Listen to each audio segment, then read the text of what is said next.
నమస్కారం. Big debate ప్రత్యేక చర్చ కార్యక్రమానికి స్వాగతం. 4 రాష్ట్రాలు ఒక కేంద్రపాలిత ప్రాంత ఎన్నికలు పూర్తయ్యాయి. దీని మీద అనేక రకాల విశ్లేషణలు జరుగుతున్నాయి దేశంలో. ప్రధానంగా గతంలో ఎన్నడూ లేనట్టుగా హిందూ కన్సాలిడేషన్ అన్నది ఒకటి జరుగుతున్నది, ముఖ్యంగా వెస్ట్ బెంగాల్లో అలాగే కొన్ని రాష్ట్రాల్లో.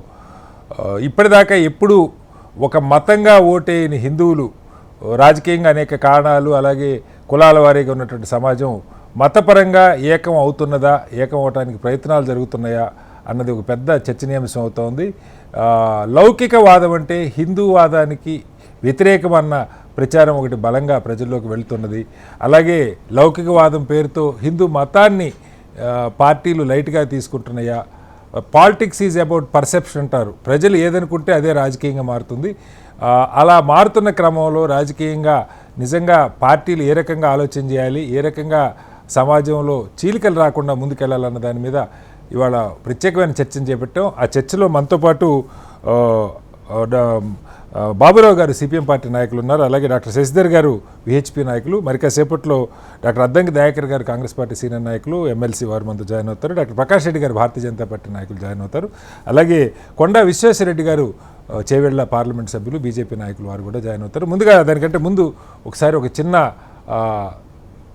ప్యాకేజ్ చూద్దాం.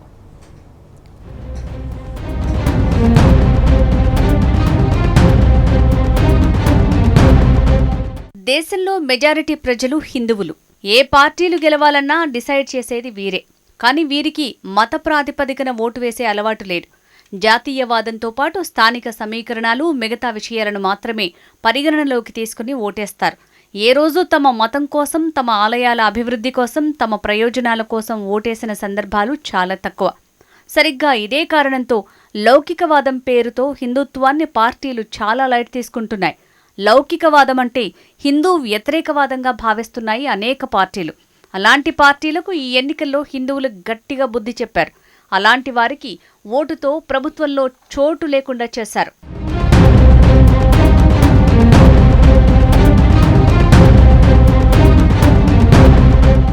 పశ్చిమ బెంగాల్ మమతా బెనర్జీ లౌకికవాదం పేరుతో హిందువుల్ని దారుణంగా అవమానించారు.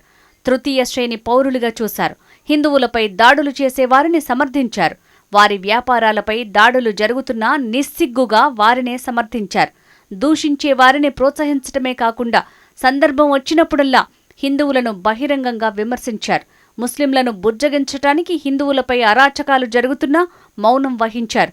మైనారిటీలు ఎక్కువగా ఉన్న చోట కొన్ని చోట్ల హిందూ ఆలయాలను సైతం మూయించేశారు. హిందూ ఆలయాలకు రక్షణే కరువైంది. అక్రమ వలసదారులకు అనేక సందర్భాల్లో మద్దతుగా నిలిచారు. ఇవన్నీ స్థానిక బెంగాలీ హిందువుల ఐక్యతకు కారణమయ్యాయి. ఫలితం బెంగాల్ సీఎం పీఠానికి మమత దూరమయ్యారు. ది కశ్మీరీ ఫైల్స్ చిత్రాన్ని ప్రదర్శించటానికి సైతం నిరాకరించారని దర్శకుడు వివేక్ అగ్నిహోత్రి తాజాగా ఆరోపించటం వాస్తవ పరిస్థితికి అద్దం పడుతోంది.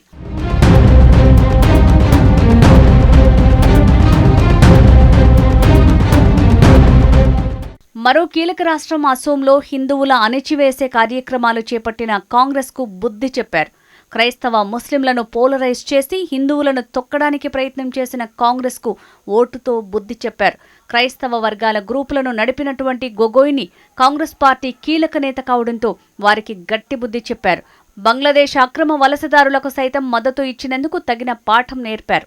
మరో కీలక రాష్ట్రం కేరళలోని కమ్యూనిస్టు పార్టీ హిందువులపై ఉక్కుపాదం మోపింది. శబరిమలై విషయంలో ప్రభుత్వ వైఖరిపై స్థానిక హిందువులు మండిపడ్డారు. తమకు ప్రభుత్వమే ద్రోహం, మోసం చేసిందని స్థానిక హిందువులు భావించారు. అంతేకాకుండా హిందూ ఆలయాల్లో కమ్యూనిస్టు నాయకుల్ని కమిటీలో పెట్టి ఆలయ సంస్కృతిని నాశనం చేసేందుకు శతవిధాలా ప్రయత్నించారు. అంతేకాదు ఆలయాల ద్వారా వచ్చే ఆదాయాన్ని సైతం ప్రభుత్వ ఖర్చులకు మళ్లించడం స్థానిక హిందువుల ఆక్రోశానికి కారణమైంది. ఇవన్నీ కేరళ కమ్యూనిస్టు ప్రభుత్వాన్ని సాగనంపేందుకు కారణమయ్యాయి.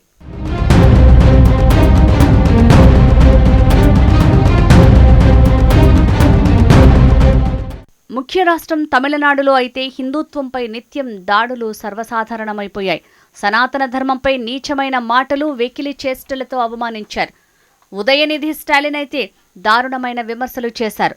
మరోవైపు మధురై సమీపంలో ఉన్న తిరుపరం కుండ్రం సుబ్రహ్మణ్య స్వామి ఆలయ కొండపై సికిందర్ షా దర్గా సమీపంలోని రాతి స్తంభంపై కార్తీక దీపం వెలిగించడంపై తీవ్ర వివాదం చెలరేగింది.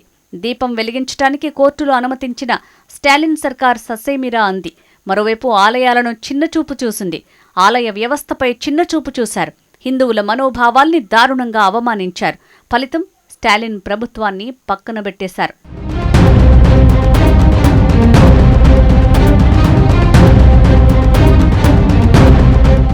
హిందూ ధర్మంపై కత్తిగట్టిన ప్రభుత్వాలను, లౌకికవాదం పేరుతో హిందువుల్ని మోసగించే ప్రభుత్వాలను హిందువులు క్షమించటం లేదు. ఉద్యమాలు, రాస్తారోకోలు చేయటం లేదు. మౌనంగా ఓటుతోనే సర్కారుకు బుద్ధి చెప్తున్నారు. హిందువులు స్మార్ట్గా వ్యవహరిస్తూ దేశంలోని మిగతా రాష్ట్రాలకు హెచ్చరికలు పంపుతున్నారు. గతంలో ఉత్తరప్రదేశ్, బీహార్ రాష్ట్రాల్లోనూ ఇలాంటి మార్పే జరిగింది.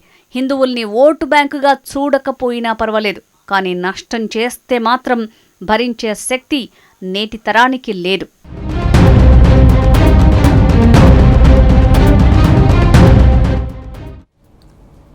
ఇదే అంశం మీద డిబేట్లో మనతో ఇప్పటికే బాబురావు గారు సిపిఎం నాయకులు, అలాగే శశిధర్ గారు విహెచ్పి నాయకులు ఉన్నారు.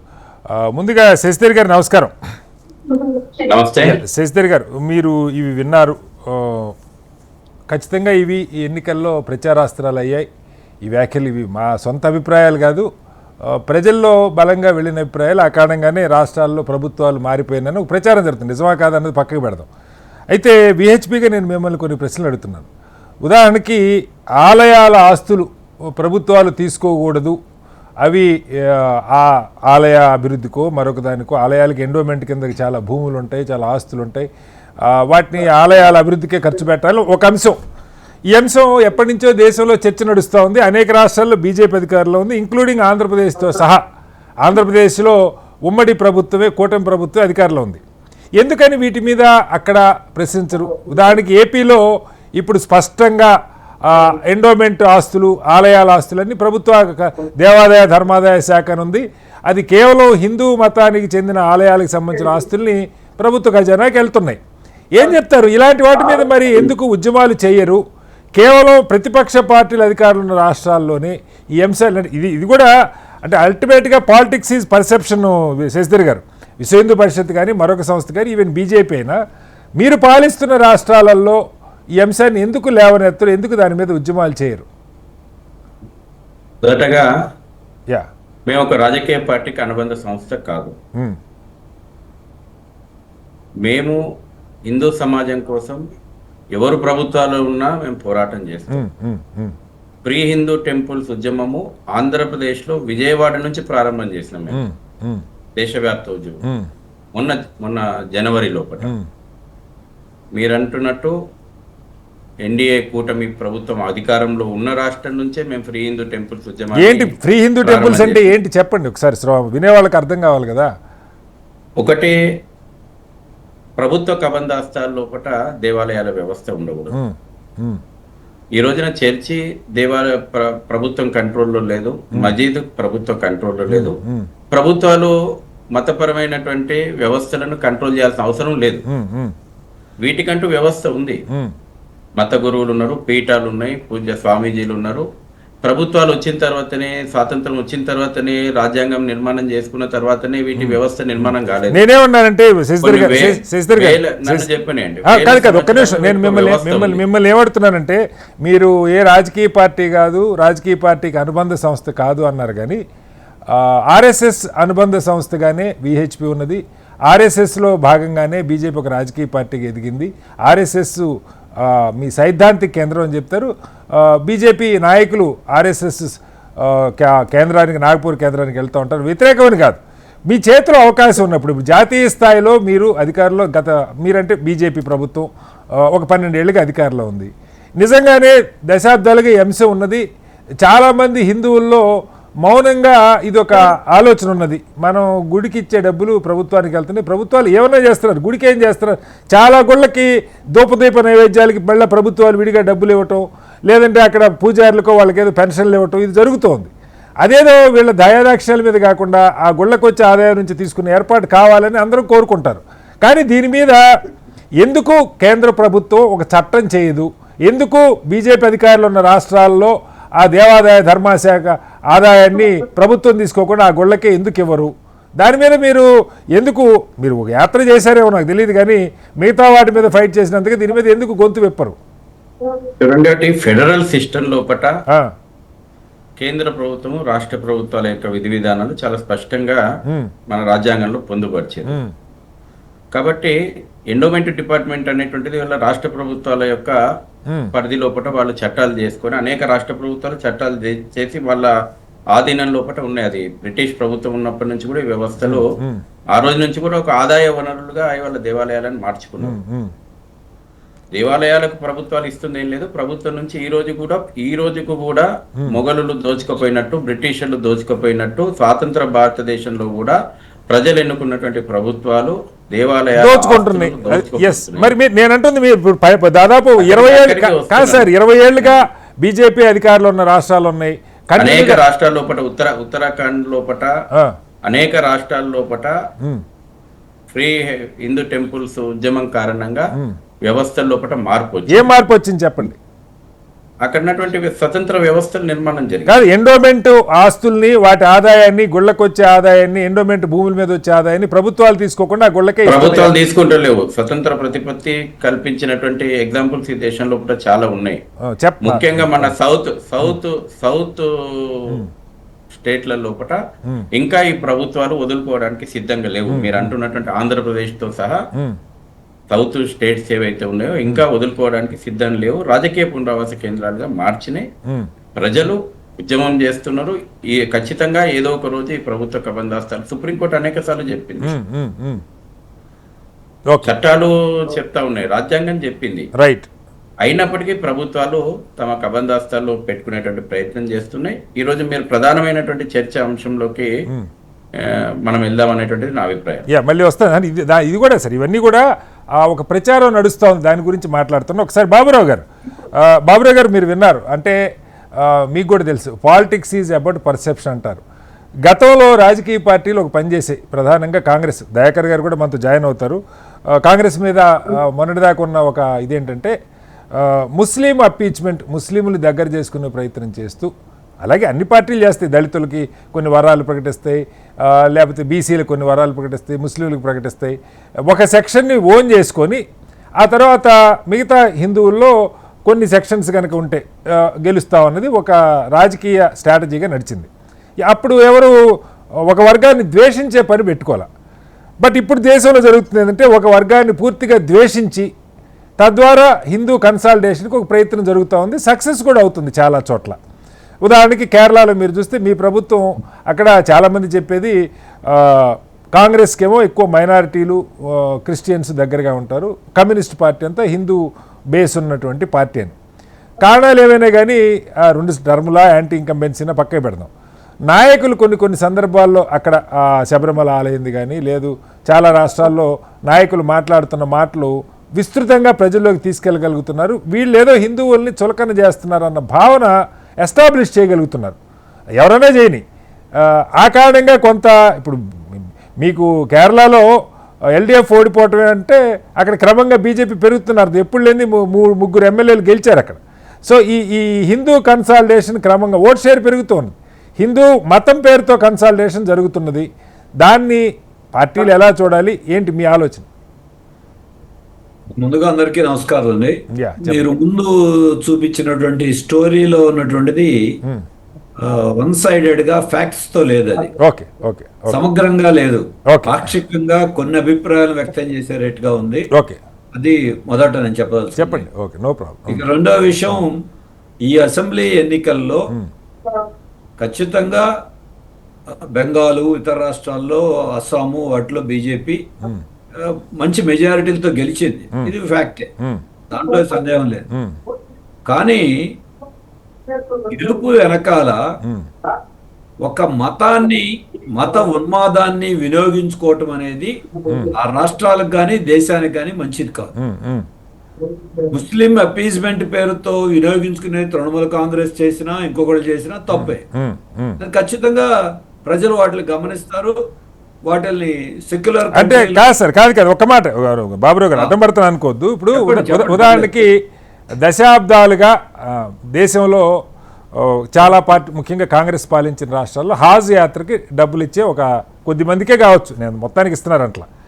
బట్ దాన్ని ఒక రాజకీయ అంశంగా వాళ్ళకి మిగతా వాళ్ళకి ఎందుకు ఎవరు, హిందువులకి మానసరోవర్ యాత్రకి ఎందుకు ఎవరు, లేకపోతే అమర్నాథ్ యాత్రకి ఎందుకు ఎవరన్నా ఒక చర్చ జరిగింది, క్రిస్టియన్స్కి జెరూసలేంకి వెళ్ళడానికి డబ్బులు ఎందుకు ఎవరన్నా ఒక చర్చ జరిగింది.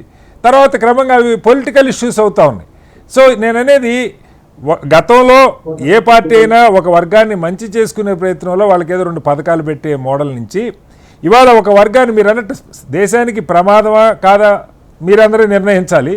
ఒక వర్గాన్ని ద్వేషించి ఒక వర్గాన్ని కంప్లీట్గా దూరం పెట్టి మిగతా మతాలను దగ్గర చేసుకునే ప్రయత్నం పెద్ద ఎత్తున జరుగుతున్నది.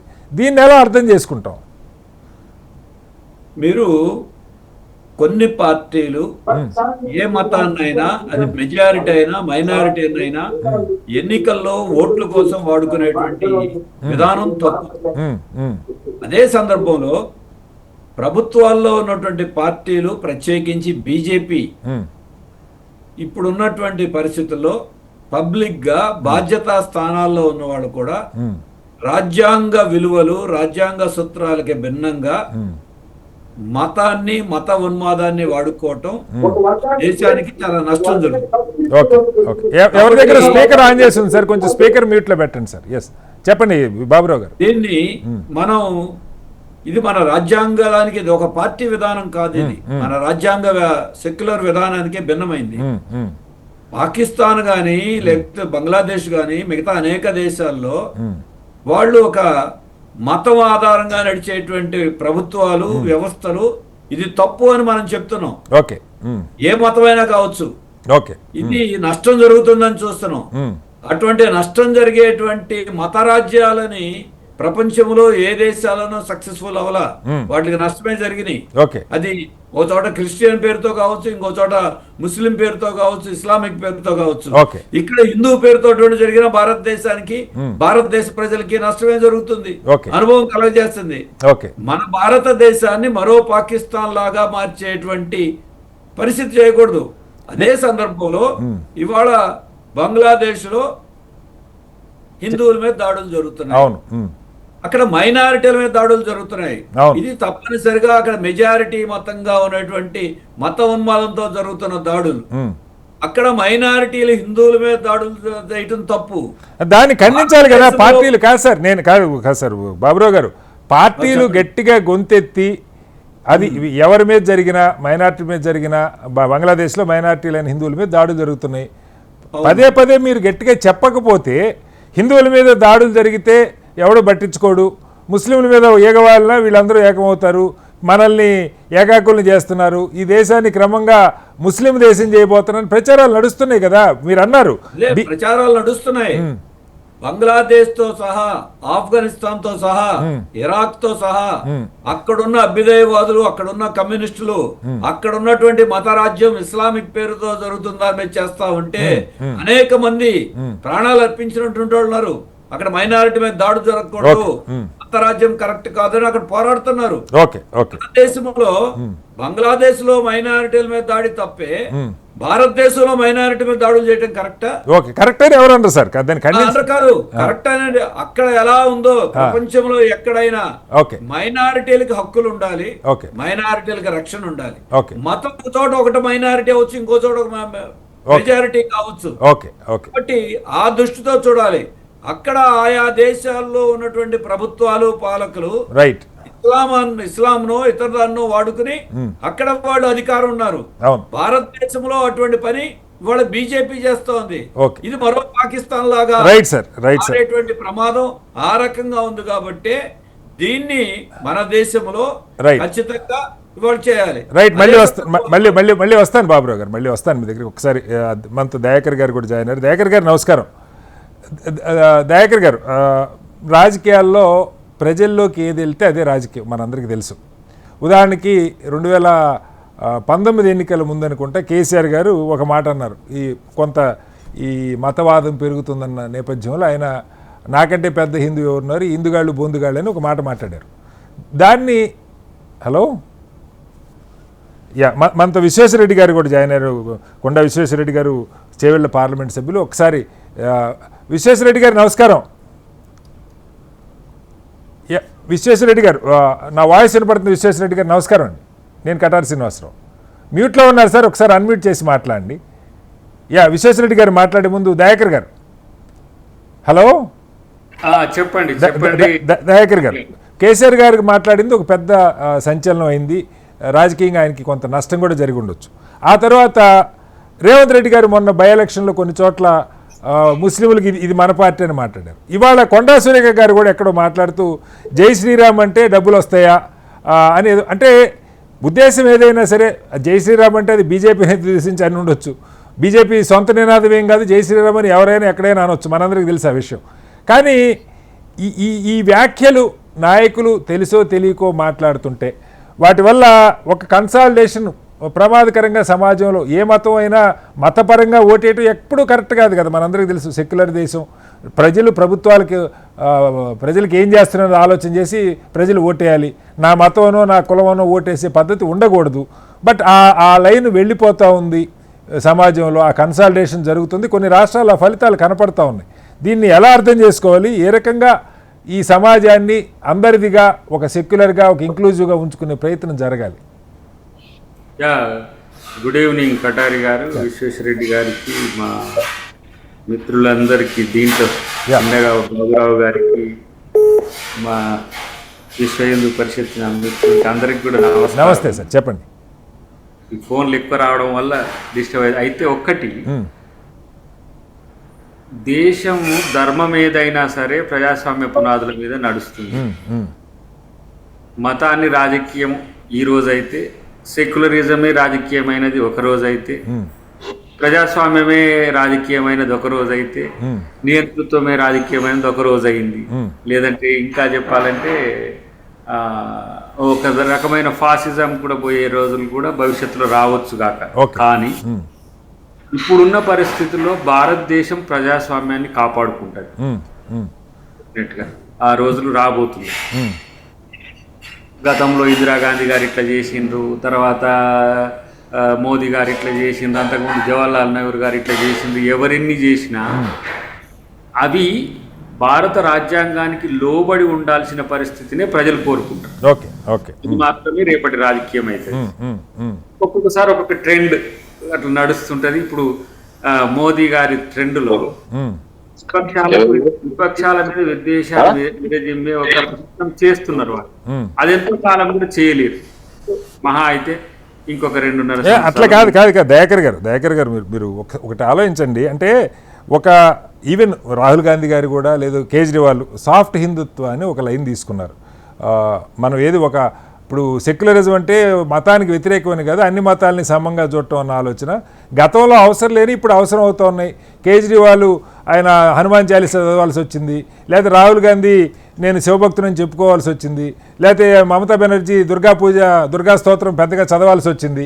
ఇవి రాజకీయంగా గతంలో అవసరం లేనిది, రాజకీయాల్లో మతానికి అతీతం అనుకున్నది ఇవాళ మతం గురించిన ప్రస్తావనలు పదే పదే జరుగుతున్నప్పుడు ఆ లైన్ తీసుకోకుండా ఉంటే సాధ్యమేనా రాజకీయం? అది మోదీ గారు క్రిస్మస్ రోజు చర్చికి పోలేదా? మంచిదే కదా, పోవాలి కదా. ముస్లింలే నా ఫ్రెండ్స్ చిన్నప్పుడు నాకు దగ్గర మిత్రులు అని చెప్పలేదా? Beauty of secularism, that's it. వాళ్ళు తెలియకుండానే ఇప్పుడు హిందుత్వ, సాఫ్ట్ హిందుత్వ ఉండదు సార్. ప్రాక్టీసెస్ హిందూయిజంలో అందరూ ఫాలో అవుతున్న వాళ్ళని, ఈవెన్ దో ముస్లిమ్స్, నార్ క్రిస్టియన్స్, జైన్స్, ఎవరైనా సరే.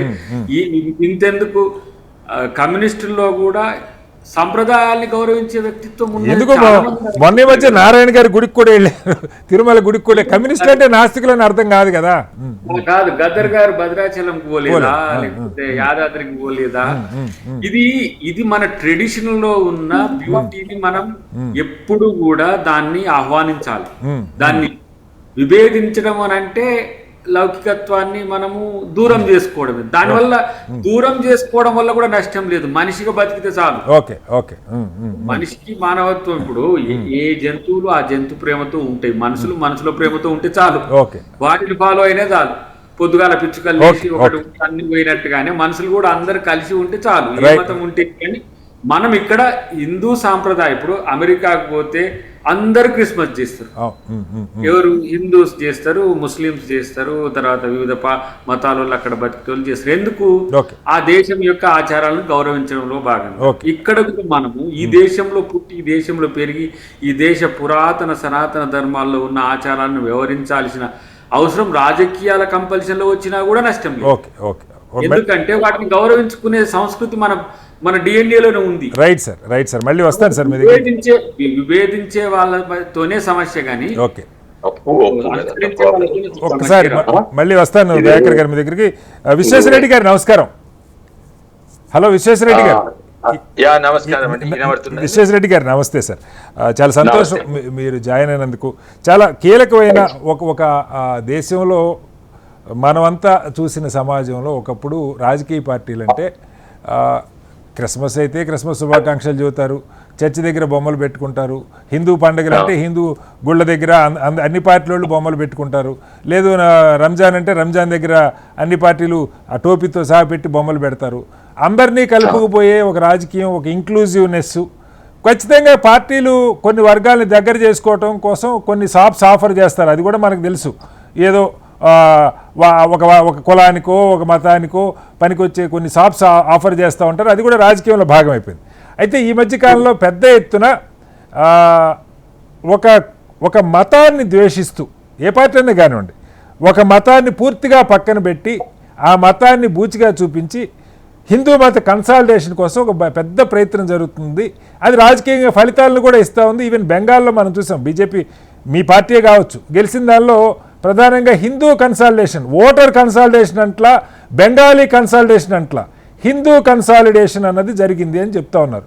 సో ఈ ధోరణి సమాజానికి మంచిదా? వాళ్ళు మమత మీద వ్యతిరేకంగా ఓటేస్తే సంతోషం, లేకపోతే మోడీ గారి మీద అభిమానంతో ఓటేస్తే సంతోషం. కానీ హిందువులము ఒక పార్టీ, హిందూ పార్టీ, ఇక్కడ ఎంఐఎంని ఎలా అయితే ముస్లిం పార్టీ అని చెప్తున్నామో అలా బీజేపీని హిందూ పార్టీ అంటూ పార్టీగా దానికి మంచిదా, లేకపోతే ఆ రకమైన కన్సాలిడేషన్ సమాజానికి మంచిదా? మతపరమైన కన్సాలిడేషన్ ఏం చెప్తారు? మొట్టమొదలండి కొన్ని ఫ్యాక్ట్స్ మీరు కరెక్ట్ చేయాలి. కానీ బెంగాల్ గురించి మీరు కొన్ని తప్పు ఫ్యాక్ట్స్ చెప్పిండ్రు. చెప్పండి. ఎక్కడైతే ముస్లిం మెజారిటీ ఉండను, మల్దా తర్వాత సుందర్బన్స్ వాళ్ళ కంట్రోల్ ఉన్న అక్కడ కూడా బీజేపీ గెలిచింది. ఇంకోటి అంటే అక్కడ కూడా బీజేపీ గెలిచిందంటే ముస్లింలు ఓటేశారని నమ్మొచ్చా మనం?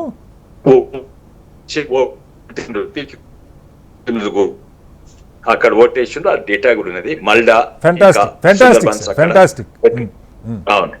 అండ్ సెకండ్లీ ఓటేమో ప్రతి పార్టీలో కొందరు ఉంటారు, కాంగ్రెస్ పార్టీలు ఉండొచ్చు, మా పార్టీలు ఉండొచ్చు, హిందూ మతమే ముఖ్యము అండ్ వేరే మతాలకు రెస్పెక్ట్ ఇవ్వకుండా మాట్లాడతారు కొంతమంది ఉంటారు, అన్ని పార్టీలలో ఉంటారు. అది తప్పు. అది తప్పని నేను అన్నట్టు కాదు, మా పార్టీ సిద్ధాంతం పరంగా పెద్దలు మోడీ గారు కూడా తప్పని అంటారు. అంటే కాదు సార్, మీరు మన్నించాలి, మిమ్మల్ని ఒక కీలకమైన ప్రశ్న అడుగుతాను సార్, మీరు ఏమనుకోకూడదు విశ్వేశ్వరరెడ్డి గారు. మీరంటే నాకు వ్యక్తిగతంగా చాలా అభిమానం.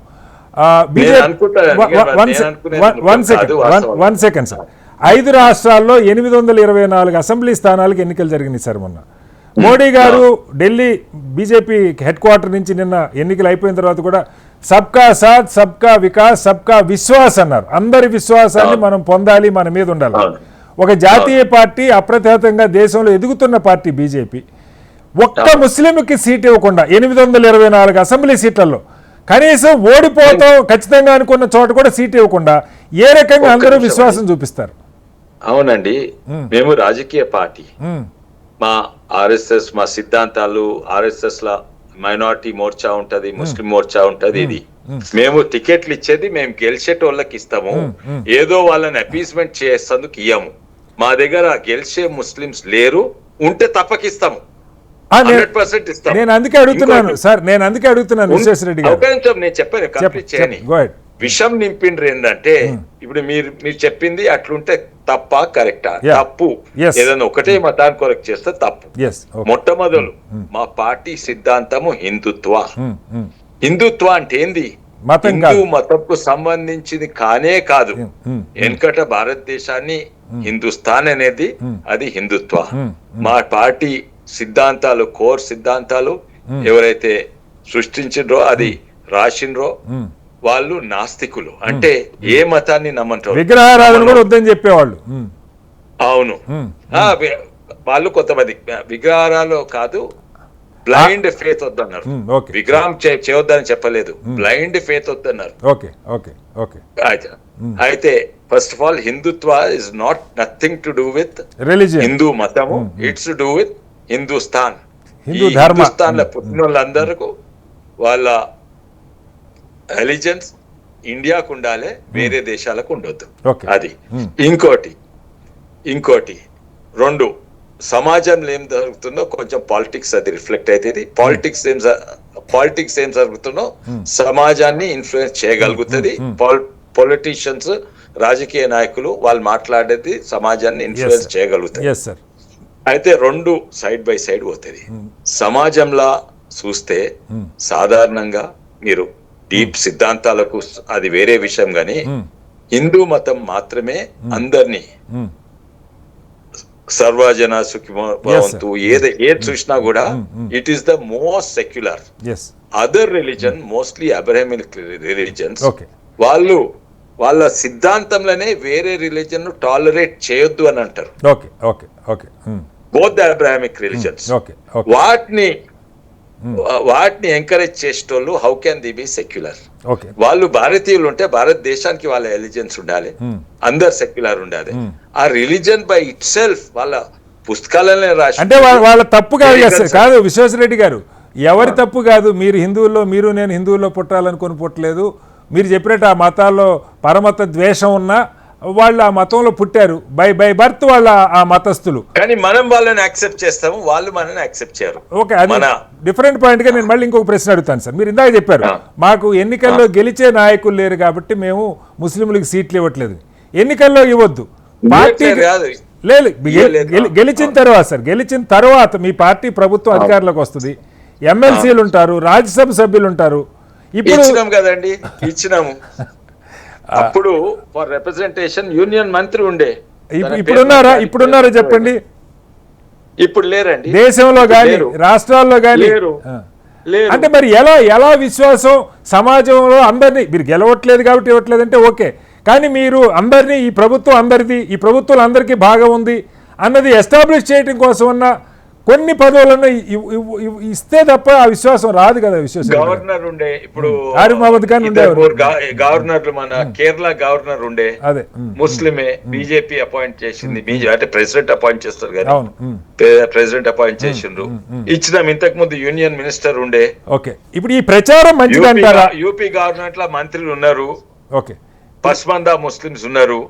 కానీ మేము ప్రత్యేకంగా మేము అందరు భారతీయులను సమానంగా చూస్తాము, కుల మతాలు కాదు. అది తప్పనిసరిగా ఎవరైనా ఎలిజిబుల్ ఉంటే ఇస్తారు. మీరు చెప్పే ఒక్క నిమిషం అండి, మీరు చెప్పేది వాస్తవము, మాకు కూడా తెలుసు కదా. మేము కూడా we should look and we try to give, they will try to give. కానీ అపీస్మెంట్ కొరకైతే ఇయ్యం మేము. ఇంకోటి మా గురించి మాట్లాడుతున్నారు కదా, మా గురించి మాట్లాడుతూ అన్ని పార్టీలు అదే లోపం కదా. అన్ని పార్టీలు అదే లోపం. కొన్ని పార్టీలు ఎక్స్ట్రీమ్ పోతాయి. ఇప్పుడు అస్సాంలో చూసిండ్రు, 19 ఒక్కటి తప్ప, కానీ ఆ ఒక్కటి కూడా అందరు ముస్లింసే కాంగ్రెస్ లా. అయితే ఇప్పుడు కాంగ్రెస్ నాయకులు కలిస్తే వాళ్ళకి నమస్తే చెప్పాలనా అస్సలాం వలైకుం చెప్పాలనా? గెలిచిన వాళ్ళు ముస్లింస్ అని మీరు అనేది, ఓడిపోయారు హిందువులు ఓడిపోయి ఉంటారు, పార్టీ సీట్లు ఇచ్చి ఉంటారు, కాదు ఓడిపోయి ఉంటారు, అంతేనా? ఓడిపోయినరు కాదు, గెలిచిన వాళ్ళందరూ కూడా ముస్లింస్ అయి ఉండొచ్చు. ఇంకా ఒక్క హిందూ గెలిచిండు, అది ఎస్సీ రిజర్వ్డ్ సీట్ కనుక. ఒకవేళ ముస్లింస్ ఎస్సీ ఉంటే అది కూడా వాళ్ళకి. అయితే ఇక్కడ స్టార్క్ డిఫరెన్స్ వాళ్ళకి కనబడుతుంది, మాకు కాదు. సో ఈ వాదం సమాజంలో ఈ మతపరమైన ద్వేషం కానీ మతపరమైన కన్సాలిడేషన్ కి ప్రయత్నాలు కానీ మంచిదా? బ్రాడ్ గా మీరు మంచిది కాదు very clearly. Fantastic sir, fantastic. మంచిది కాదు. అండ్ పర్టికులర్లీ ఒకవేళ నేషనలిజం కొరకు కన్సాలిడేట్ అయితే అది చాలా మంచిది. చాలా ఫ్యాంటాస్టిక్ సార్. ఈ దేశం కోసం అందరూ ఒకటి అవుతుంటే మంచిది. నిజంగా మీ అభిప్రాయాలు అమూల్యమైన అభిప్రాయాలు విశ్వేశ్వరరెడ్డి గారు. Thank you very much for joining. నమస్తే. ప్రకాష్ రెడ్డి గారు నమస్తే. ప్రకాష్ రెడ్డి గారు మ్యూట్లో ఉన్నట్టు ఇప్పుడే విశ్వేశ్వరరెడ్డి గారు మాట్లాడారు, మీరు విన్నారు. అంటే ఒక అంశం సార్, ఒక బలమైన జాతీయ పార్టీ దేశంలో ప్రధాని నిన్న ఎన్నికల ఫలితాల సభలో కూడా అభినందన సభలో కూడా సబ్కా సాథ్ సబ్కా వికాస్ సబ్కా విశ్వాస్ ఈ ప్రభుత్వానికి ఉన్నది అని చెప్తా ఉన్నారు. అది ఉండాలి కూడా. ఎప్పుడు కూడా సమాజంలో ఇది నా ప్రభుత్వం అన్న భావన అందరికీ రావాలి. అలాగే ఆ ప్రభుత్వాలు కూడా అందరినీ తమలో ఇముడ్చుకోవాలి. ప్రధాని వ్యాఖ్యలు అలా ఉంటే కింద చాలామంది 80-20 భాష మాట్లాడేవాళ్ళు ఉన్నారు. అపీస్మెంట్ పాలిటిక్స్ చేసేవాళ్ళు ఉంటే మీరు వ్యతిరేకించండి. ఒక మతాన్నో ఒక కులాన్నో దగ్గర చేసుకోవటం కోసం వాళ్ళు ఏదైనా సాప్స్ ఇస్తే దాన్ని ఖచ్చితంగా ఖండించండి. ఇది భారతీయులందరికీ అన్నీ సమానంగా ఉంటాయి, ప్రభుత్వం అందరి కోసం ఉందన్న నమ్మకం కలిగించడం కోసం. ప్రభుత్వం అంటే ప్రాతినిధ్యం సార్, రాజకీయం అంటే ప్రాతినిధ్యం, రిప్రజెంటేషన్. అది కూడా మనం మాట్లాడుకుంటాం. అది విశ్వేశ్వరరెడ్డి గారు ఇందాక అడిగాను నేను, ఇంత పెద్ద జాతీయ పార్టీ ఎందుకు అందరినీ కలుపుకుపోయే పాస్మండా ముస్లింలు కొన్ని చోట్ల అవకాశాలు ఇచ్చే ఉన్నారు. రాజ్యసభలోనో ఎమ్మెల్సీలుగానో మీరు అవకాశం ఉన్న చోట పెట్టొచ్చు. ఆ రకంగా అలాగే ట్రిపుల్ తలాక్ ద్వారా మహిళల్ని మేము ఓన్ చేసుకున్నాం. అంటే మతపరమైన విభజన రాకుండా సమాజంలో, అది హిందూ కన్సాలిడేషను కాకూడదు, ముస్లిం కన్సాలిడేషను కాకూడదు. ప్రజలు మాకేం జరుగుతుందన్నది చూసి ఓటేసే పరిస్థితి దేశానికి ఎప్పటికైనా మంచిది నమ్మితే మనం అందరం. ఏం చెప్తారు, దానికి ఏం జరగాలి? సార్, మిత్రులందరికీ మీకు నమస్కారం. శ్రీనివాస్ గారు, ఇంతకుముందు విశ్వేశ్వరరెడ్డి గారు మాట్లాడింది విన్నాను, అంతకుముందు బాబురావు గారు మాట్లాడింది కూడా విన్నాను. నేను విశ్వేశ్వరరెడ్డి గారు మాట్లాడిన దాంట్లో ఏం తేడా ఎక్కడ కూడా పార్టీ లైన్ ఏమి వేరే లేదు. పార్టీ ఆ పార్టీ చెప్పింది నేను చెప్పాలి, రిపీట్ చేయాల్సినక్కర్లేదు. బట్ మీకు ఫస్ట్ ఒక క్లారిటీ ఇస్తాను. ఏంటంటే మీరు వారిని అడిగారు ముస్లిం అన్ని మతాలను తీసుకోవాలి కదా అని. మీకు ఒకటి ఈసారికి ఇంతకుముందు వాజ్పేయి గారి కమిటీలో షానవాజ్ హుసేన్ గానీ ఇంకొకరు కానీ ఇద్దరు మినిస్టర్లు ముస్లిం ఉంటే, మొన్నటి ఫస్ట్ టెన్యూర్ లో కూడా ముస్లిం మినిస్టర్ ఉండే. ఇప్పుడు ఒక క్రిస్టియన్ ఉన్నాడు, ఒక జైన్ ఉన్నాడు, ఒక బుద్ధిస్ట్ ఉన్నాడు. క్రిస్టియన్స్ ఇద్దరు ఉన్నారు, ఒకరు కాదు, ఇద్దరు క్రిస్టియన్స్ ఉన్నారు, ఒక బుద్ధిస్ట్ ఉండు, ఒక జైన్ ఉండు, హిందువులు కూడా ఉన్నారు, ఒక ముస్లిం కూడా లేడు. ఇప్పుడు ముస్లింస్ అంతకుముందు ఉత్తరప్రదేశ్ ముస్లిం క్యాండిడేట్ మినిస్టర్ ఉండే సార్, మధ్యలో డ్రాప్ అయిన పార్టీ పనిలో ఉన్నాడు. పార్టీ పని కోసం 25% జనాభా లేదు, 18% జనాభా ఉన్నారు సార్ దేశంలో.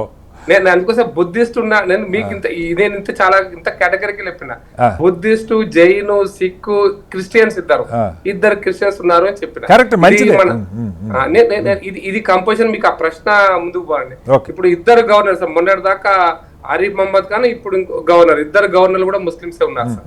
ఆరిఫ్ మహమ్మద్ ఖాన్ కూడా గవర్నర్ గా పనిచేశారు, బీజేపీ గవర్నర్. కేరళ నుంచి వెస్ట్ బెంగాల్ కూడా వచ్చారు, 5 ఏళ్ళు పనిచేశాడు. కొత్త గవర్నర్ మీకు తెలుసు, మొన్న దాకా ఆంధ్రప్రదేశ్ ఉన్న గవర్నర్ కూడా ముస్లిం అతనే సార్.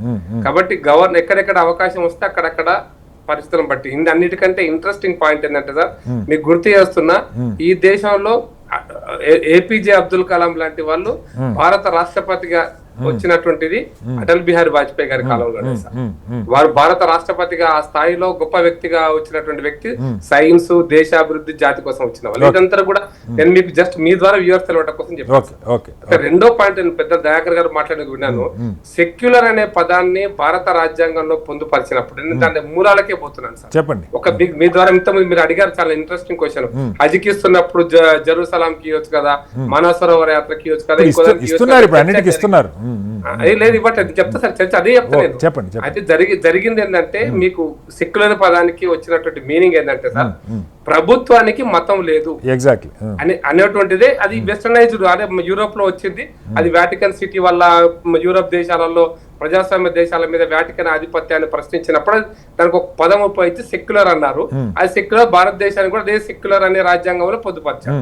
సెక్యులర్ అనే పదానికి అన్ని మతాలు సమానం కాదు సార్. కరెక్ట్ గా నిర్ణయం డెఫినేషన్ కరెక్ట్ తీసుకుంటే అన్ని మతాలు సమానం కాదు, అన్ని ధర్మాలను పదం ఉపయోగిస్తారు, లేదా ధర్మ నిరపేక్షత అనే పదం కూడా ధర్మ ఏ ధర్మానికి సంబంధం లేదు, ధర్మ నిరపేక్షత హిందూ పదం, హిందీలో వస్తుంది పదం. ఇవి రెండు కూడా తప్పేశారు. భారత రాజ్యాంగంలో సెక్యులర్ పదం అనేది ప్రభుత్వానికి మతం లేదు. ఉదాహరణకి నరేంద్ర మోడీ గారి ప్రభుత్వంలో బియ్యం ఇస్తున్నారు, హిందువులకు బియ్యం, ముస్లింలకు బియ్యం లేకుంటున్నాయా? స్కూల్ కట్టిస్తారు, హిందువుల స్కూల్ ఒకటి, ముస్లిం స్కూల్ లేకుంటుందా? అంటే నేను రోడ్డు వేస్తామా, హిందూ రోడ్డు ముస్లిం రోడ్డు కాదు, ముద్రా లోన్స్ ఇస్తాము, హిందువులకు ముస్లింలకు వేరే వేరు ఉండదు. ప్రభుత్వ కార్యక్రమాలలో ఎక్కడ కూడా మత విచక్షణ తోటి ప్రభుత్వ పథకాలు ఉండవు. అది సంక్షేమ పథకాలు కానీ, అభివృద్ధి పథకాలు కానీ, సబ్సిడీలు కానీ, ఇది భారత రాజ్యాంగం వచ్చినటువంటి డెఫినేషన్. దీన్నే మీరు చెప్పినటువంటి అంశానికి ఏంటంటే, ఉమ్మడి ఆంధ్రప్రదేశ్ రాష్ట్రంలో ఇట్లాగే జెరూసలాంకి రాజశేఖర్ రెడ్డి గారు ప్రతిపాదన పెట్టినప్పుడు, జెరూసలాం పోయే వాళ్ళకు సబ్సిడీ ఇవ్వాలని ఉమ్మడి ఆంధ్రప్రదేశ్ లో ప్రపోజల్ పెట్టినప్పుడు ఎవరో పిటిషన్ వేశారు, వేస్తే దాని మీద ఆంధ్రప్రదేశ్ హైకోర్టు ఒక జడ్జిమెంట్ ఇచ్చింది సార్. ప్రజలు పన్ను రూపంలో కట్టి ఏ ఒక్క రూపాయిని కూడా ఏ మత కార్యక్రమాల కోసం ఖర్చు పెట్టొద్దు. This is the real description, interpretation of the secular అనే పదానికి. అట్లాగే సార్, ఇందాక శశిధర్ గారు ఒక మాట అడిగారు, చాలా రాష్ట్రాలలో నిజంగా ప్రజలు ఇచ్చే డబ్బుని ఏ మతాన్ని ఖర్చు పెట్టకూడదు, ఆ మతం కోసం, ఆ దేవుడి కోసం ఇచ్చే డబ్బును కూడా ప్రభుత్వాలు వాడుకోకూడదు, నిజంగా ధర్మంగా మాట్లాడితే. అందుకోసం మేమేమంటున్నామంటే సార్, మతం అనేటువంటిది అది వ్యక్తిగతమైంది, కుటుంబపరమైంది, సామాజిక పరమైంది, ఆ వర్గాల యొక్క ఇంట్రెస్ట్ అంతే. మరి ఇప్పుడు నేను అంటుంది అదే సార్, ఇప్పుడు ప్రభుత్వాలు ఉదాహరణకు ఆంధ్రప్రదేశ్ ప్రభుత్వం, మీ కూటమి ప్రభుత్వం ఉంది, చాలా కాలంగా ఆర్ఎస్ఎస్ లాంటివో విహెచ్పి లాంటివో మాట్లాడుతున్నాయి, మరి బీజేపీ కూడా అక్కడక్కడ మాట్లాడుతామో తెలియదు. గుడ్లకు ఉన్నటువంటి ఆదాయాన్ని, ఎందుకంటే హెచ్ఎంటీ ఒక పెద్ద కార్యక్రమం చేస్తుంది వీటి మీద, గుళ్ళకు వచ్చే ఆదాయాన్ని, ఎండోమెంట్ ఆదాయాన్ని ప్రభుత్వాలు తీసుకోకూడదు, వాటికే ఖర్చు పెట్టాలి, ఆ మతాలకే వాళ్ళకే ఇచ్చేయాలన్నది. ఎందుకంటే మనం చర్చిలకు వచ్చే డబ్బులు ప్రభుత్వాలు తీసుకోవట్లా, మసీదుకి వచ్చే డబ్బులు ప్రభుత్వాలు తీసుకోవట్లా, గుళ్ళకు వచ్చే డబ్బులు మాత్రం ఎండోమెంట్ శాఖ పేరుతో తీసుకుంటా ఉన్నారు.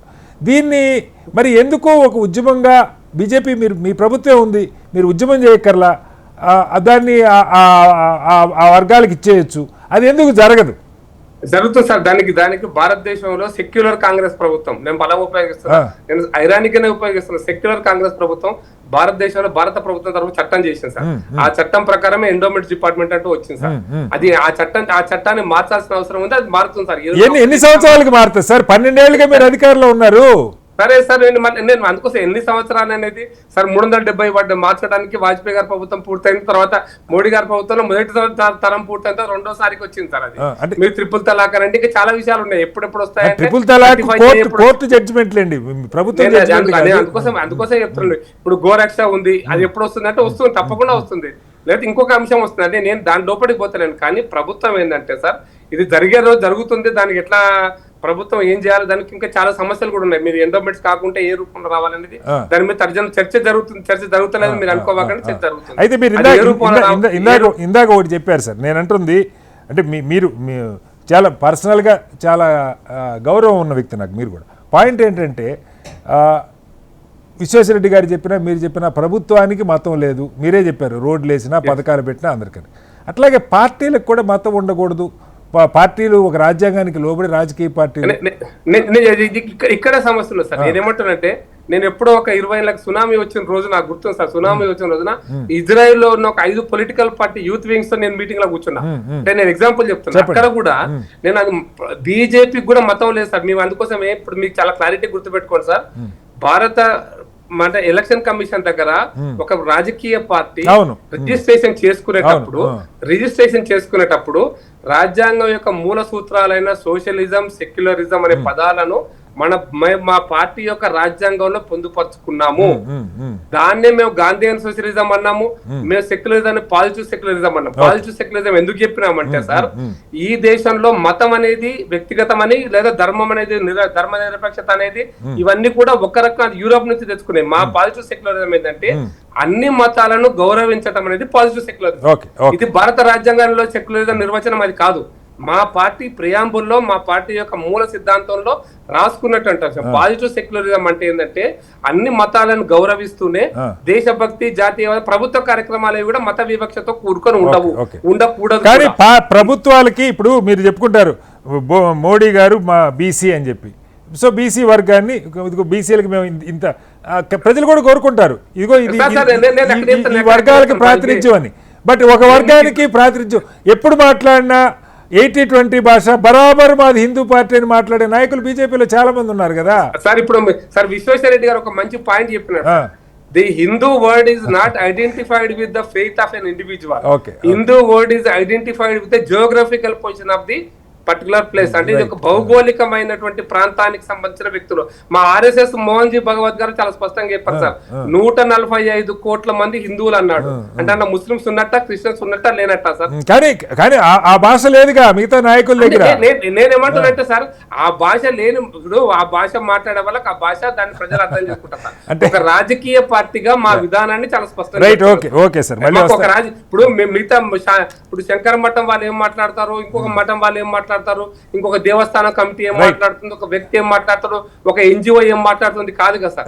మేము ఒక రాజకీయ బీజేపీ పార్టీగా అయితే మీకు ఒక మాట చెప్తున్నా సార్, ఈ సందర్భంగా ఒక పాయింట్ చెప్పాలి. మీరు పెద్ద బాబురావు గారు మాట్లాడారు, మత ఉన్మాదం అనేటువంటి పదం ఉపయోగించారు.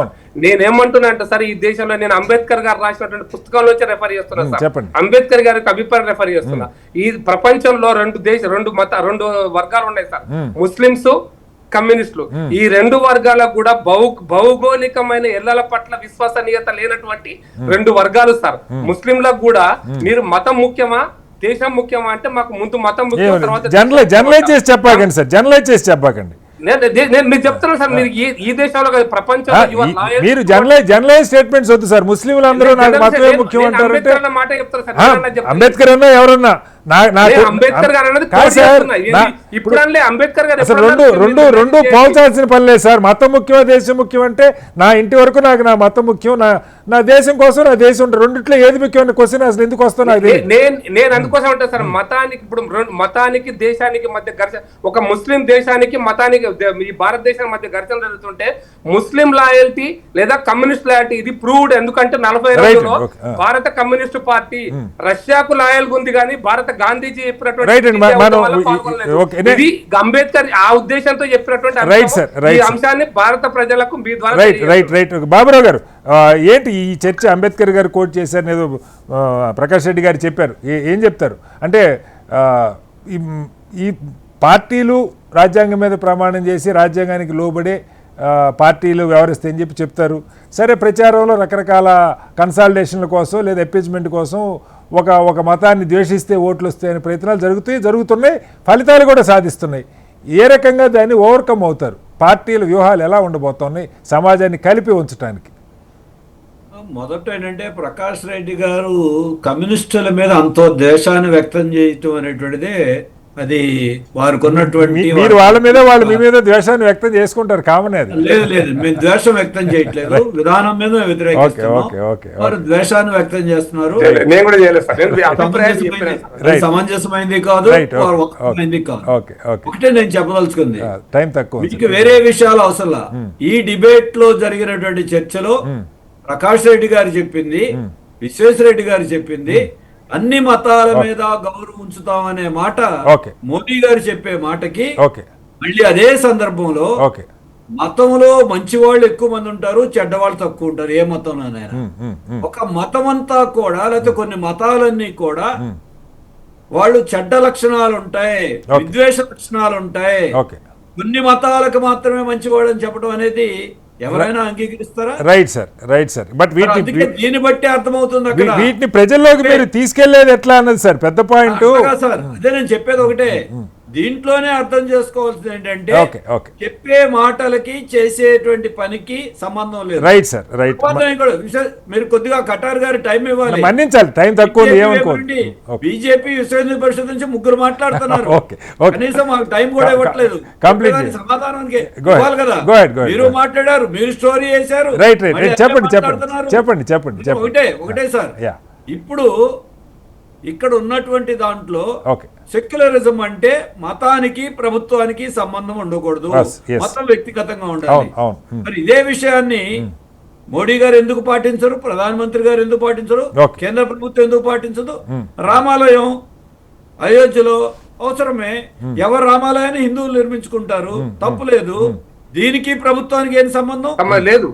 సంబంధం లేని విషయాన్ని ఒక్క రూపాయి కూడా భారత ప్రభుత్వం ఇవ్వలేదు సార్. ప్రకాష్ రెడ్డి గారు కొద్దిగా వినండి, ఒక్క రూపాయి కూడా ఇవ్వలేదు సార్.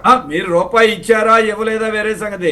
దేశంలో అందరికీ తెలుసు, ఈ రోజున దేవాలయ నిర్మాణాలు కూడా భక్తులు చేసుకునే దాన్ని కూడా రాజకీయం చేసి ప్రభుత్వంతో ముడిపెట్టడం అనేది రాజ్యాంగ విరుద్ధం అవుతుంది. Right sir, right sir, right sir, మన్నించాలి సార్. ఒకసారి దయాకర్ గారు కూడా గమనించాల్సిన అవసరం ఉంది. చివరిలో కటార్ గారు ఒకటే, ఈ ఎన్నికల్లో ఏ పార్టీ అయినా గెలవచ్చు, వాళ్ళ విధానాలు చెప్పుకో తప్పులేదు. బెంగాల్లో, అస్సాంలో గెలిచారు, తప్పులేదు బీజేపీ. కానీ బీజేపీ ప్రచారం చేసిన తీరు బహిరంగంగా లోపాయికారిగా కాదు, హిందూ ఉన్మాదాన్ని, మతాన్ని, మత ఉన్మాదాన్ని ఎవరైనా సార్ ఎంఐఎం చేసేది కూడా మీరు ఖండించాలి. మతపరమైన ఉన్మాదాన్ని కొట్లాడుతున్నామండి. ఎంఐఎం ఈ హైదరాబాద్ కు ఇతర చోట్ల పరిమితమైనటువంటి బీజేపీ దాని మీద మతం ఆధారంగా దేశ పార్టీషన్ మాత్రం మీరు ఒప్పుకోవచ్చా సార్? మతం ఆధారంగా దేశం విభజన జరగాలనేటువంటి తీర్మానాన్ని మీరు ఒప్పుకోవాలి. ఇవాళ ఉత్తర బెంగాల్లో తృణమూల్ కాంగ్రెస్ విమర్శించండి, ఇంకో పార్టీని విమర్శించండి, మతాన్ని విమర్శించండి. రైట్ సార్, టైం తక్కువ. బాబురావు గారు నా డిబేట్ 1 hour ఉంటుంది, మన్నించాలి. బాబురావు గారు మన్నించాలి. ఒకసారి దయాకర్ గారు సార్ బాబురావు గారు మన్నించాలి. దయాకర్ గారు భారత కమ్యూనిస్ట్ పార్టీ మొదటి ప్లీనరీ హిందువులు ముస్లింలు వేరు వేరు ఒక జాతి. Right sir, right sir, right sir. ఒకసారి దయాకర్ గారు పార్టీషన్ ఒకరు సపోర్ట్ చేసేది సార్ గాంధీ దేశాన్ని. 99 టైం లేదు సార్, ఒకసారి దయాకర్ గారు కాదు. 99.99% కూడా మనుషులుగానే బతుకుతారు. ఎవరు ఏ మతంతో కొట్లాడాలనుకుంటే వాళ్ళ సమస్య తప్పితే ప్రజలు వీటిని ఏం పట్టించుకోరు. ఆ సందర్భం మారిపోతుంది, ఎప్పటికప్పుడు ట్రెండ్స్ మారిపోతున్నాయి. అందుకనే మనిషి బతుకుతాడు, మానవత్వం బతుకుతుంది. ఏ మతంలో మానవత్వం ఉంటుందో అది దీర్ఘకాలం కొనసాగుతుంది. ఇక్కడ పురాతనం నుంచి ఇక్కడ నేనేమంటున్నా, హిందూ ధర్మం కొనసాగుతుంది, దానికి రాజ్యాంగ ధర్మం కూడా తోడైంది. కానీ మధ్యన ఇటువైపు మీరు అన్నట్టు అటు ముస్లిం మతోన్మాదమైన, ఇటు హిందూ మతోన్మాదమైన, క్రిస్టియన్ మతోన్మాదమైన అది తాత్కాలికమే. ఇది ఎప్పటికీ మానవత్వమే బతుకుతుంది. ప్రజలు ఏమంటారు, ఈ భూగోళం మీద మనుషులు బతుకుతారు. మనుషులు చెప్పేది బాగుంది సార్, ఫిలాసఫీ బాగుంది. కానీ రాజకీయంగా దేశం ఇప్పుడు ఎదుర్కొంటున్న సమస్య ఒక కన్సాలిడేషన్ జరుగుతుంది. అది మంచిదా దేశానికి? మతపరమైన కన్సాలిడేషన్ అనేది తాత్కాలికం అని చెప్తున్నారు. జాతీయవాదానికి మతానికి జాతీయవాదం ప్రస్తావన తేలేదు సార్. ఇది మతపరమైన పెరుగుతుంది. నేను భారత మాతాకి జయని దేశంలో 140 కోట్ల మంది అంటారు, అనని ఎదగవడని ఉంటే వాడి గురించి చర్చ లేదు సార్. అదే భారత మాతాకి జయని ఎదగవడని ఉంటే వాడి గురించి చర్చ లేదు. అన్ని మారిపోతుంటాయి, మారుతుంటే మనమే చూస్తున్నాం కదా. ఆ మార్పు కోసం ప్రజలు ఎప్పుడు వేచి చూస్తారు. ఎవరు మంచి చేస్తే వాళ్ళను ప్రజలు పోయినలో పోగొడతారు. రైట్ దయాకర్ గారు మొత్తంగా విలువైన అభిప్రాయాల్ని వక్తలు వ్యక్తం చేశారు. దేశంలో ఒక రాజ్యాంగబద్ధమైన ఒక సెక్యులర్ ప్రభుత్వం ఉండాలి. పార్టీలు కూడా రాజ్యాంగం మీద ప్రమాణం చేసి సెక్యులర్ విధానాలను గౌరవించి ఏ మతాన్ని సొంతం, ఏ మతంకి దగ్గరగా, ఏ మతానికి దూరంగా ఉండకుండా అందరినీ గౌరవించే రీతిలో పార్టీలు, ప్రభుత్వాలు వ్యవహరించాలని కోరుకుందాం. దేశంలో మతపరమైన, కులపరమైన కన్సాలిడేషన్ రాజకీయానికి, దేశానికి మంచిది కాదు. ఈ దేశంలో ప్రజలు ప్రభుత్వాలని, వాళ్ళకి జరుగుతున్న మేళ్ల గురించి ఆలోచించి ఒక భారత పౌరుడిగా ప్రభుత్వాలను ఎన్నుకోవటం మంచిది. అలాగే ప్రభుత్వాలు దించడానికి ప్రభుత్వాల అవినీతితో మరొక అంశాలు ముఖ్యం కావాలి తప్ప మతపరమైన, కులపరమైన, లేదంటే వర్గపరమైన, లింగపరమైన కన్సాలిడేషన్లు ఏ రకంగానూ మంచిది కాదు. దాన్ని ప్రజలు, పార్టీలు గుర్తిస్తాయని, ఆ రకమైన ప్రమోషన్ పెంచాలని కోరుకుందాం. చర్చలో పాల్గొన్న విశ్వేశ్వరరెడ్డి గారికి, దయాకర్ గారికి, అలాగే ప్రకాష్ రెడ్డి గారికి, శశిధర్ గారికి, బాబురావు గారికి ధన్యవాదాలు. ఇది వాళ్ళ బిగ్ డిబేట్. మరోస్తే మళ్ళీ కలుద్దాం. అందరికీ నమస్కారం. సెలవు.